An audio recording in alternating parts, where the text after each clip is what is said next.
Pinagagawa ni Bini, Joanna at Maloy nagpakilig.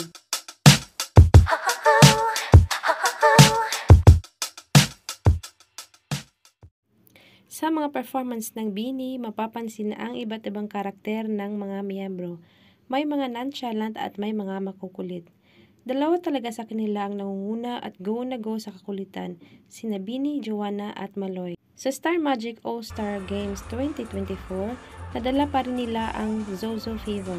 Ito ang pagkanta ng salamin pero with a twist. At lalo pang nagpaaliw at tuwa ang budits na pagsayaw ni Bini Maloy. Di makatakas, mas patad ang mga manonood na nasa unahan na sobrang kinilig at aliw sa dalawang makukulit na sina Bini, Joanna at Maloy.